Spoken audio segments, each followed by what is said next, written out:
दोस्तों, आपको क्या पता है कि सूर्पनखा ने मक्का और मदीना को बसाया था।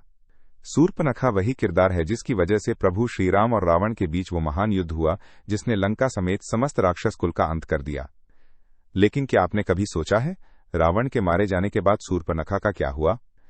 रामायण में इस बारे में कोई स्पष्ट विवरण नहीं मिलता, परंतु कुछ पुरानी लोक कथाओं और ऐतिहासिक दावों में एक अत्यंत चौंकाने वाली बात कही गई है। कहा जाता है कि रावण की मृत्यु के बाद सूर्पनखा ने दक्षिण दिशा की यात्रा की और वहां इस्लाम धर्म की नींव रखी। कुछ इतिहासकारों का मानना है कि मक्का और मदीना की स्थापना भी उसी ने की। कुछ मान्यताओं और ऐतिहासिक चर्चाओं में तो यहां तक कहा गया है कि आज की दुनिया में मौजूद मुसलमानों की जड़ें कहीं न कहीं सूर्पनखा से जुड़ी मानी जाती हैं। रामायण के अनुसार सूर्पनखा एक ऐसी राक्षसी थी जो रूप में अद्भुत सुंदर थी, पर उतनी ही अहंकार और वासना से भरी हुई भी। जब उसने पंचवटी के वन में प्रभु श्रीराम को देखा तो उसके हृदय में एक अनोखा आकर्षण जाग उठा। उसने राम में वो तेजवा शांति और वो मर्यादा देखी जो उसने किसी और पुरुष में कभी नहीं देखी थी। परंतु जब उसका ये मोह और आकर्षण प्रेम में बदल गया और प्रभु श्रीराम ने उसकी भावना को विनम्रता से अस्वीकार कर दिया, तो उसके भीतर का अहंकार भड़क उठा। क्रोध और अपमान के आवेश में जब वो माता सीता को हानि पहुंचाने की कोशिश करती है, तब लक्ष्मण जी उसके दुष्कर्म की सजा देते हैं और उसी क्षण उसकी नाक काट देते हैं। इसके बाद जब सूर्पनखा अपनी कटी हुई नाक लेकर लंका पहुंचती है, तो क्रोध और अपमान से भरी हुई अपने भाई रावण के पास जाती है। वो रावण को सारी घटना सुनाती है, कैसे लक्ष्मण ने उसकी नाक काटी और राम सीता ने उसका अपमान किया। ये सुनकर रावण का क्रोध भड़क उठता है। अपनी बहन के इस अपमान का बदला लेने की ठानकर वो एक भयानक योजना बनाता है और उसी के परिणाम स्वरूप माता सीता का हरण करता है। फिर शुरू होता है वो महायुद्ध, प्रभु श्रीराम और रावण के बीच का युद्ध, जिसमें अंततः अधर्म का नाश होता है और रावण का वध कर धर्म की विजय होती है। रावण की मृत्यु के बाद एक प्रश्न रह गया, सूर्पनखा का क्या हुआ? रावण की मृत्यु के बाद सूर्पनखा लंका छोड़कर दूर चली गई। चेहरे पर शर्ममन में पश्चाताप और भीतर एक तपती हुई आग। वो भटकती रही, पहाड़ों, जंगलों और फिर अंततः एक रेगिस्तान तक। वहीं उसकी मुलाकात हुई दैत्य गुरु शुक्राचार्य से। कहते हैं दोनों ने असुर वंश को बचाने का प्रण लिया और वहीं से एक नया अध्याय आरंभ हुआ। शुक्राचार्य की तपस्या से प्रसन्न होकर भगवान शिव ने उन्हें एक शिवलिंग दिया।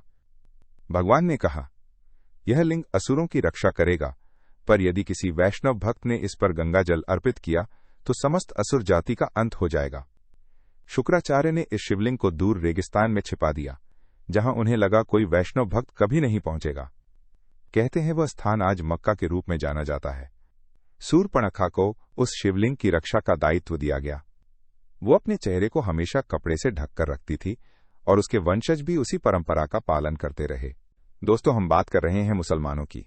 आप जब मुसलमान महिलाओं को देखते हैं तो पाते हैं कि वे प्रायः अपने चेहरे को कपड़े या बुरखे से ढककर रखती हैं और उनके कपड़ों में से केवल आंखें ही दिखाई देती हैं।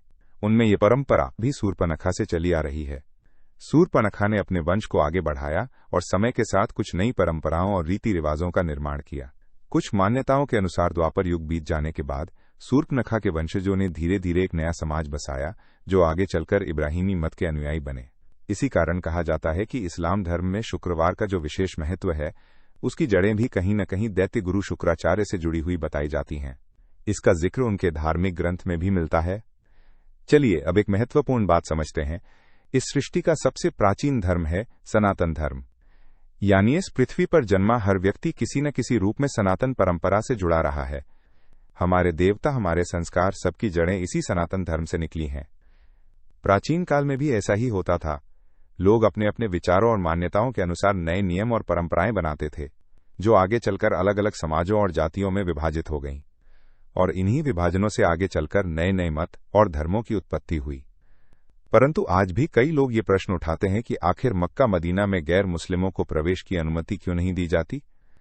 क्या आपको लगता है कि सूर्पनखा की ये कथा केवल लोक कथा थी या इसके पीछे कोई गहरा रहस्य छिपा है? अपनी राय नीचे कमेंट में जरूर बताइए और अगले एपिसोड में ऐसी ही एक और अनसुनी पौराणिक रहस्य कथा सुनने के लिए चैनल को सब्सक्राइब कर लीजिए। हर हर महादेव।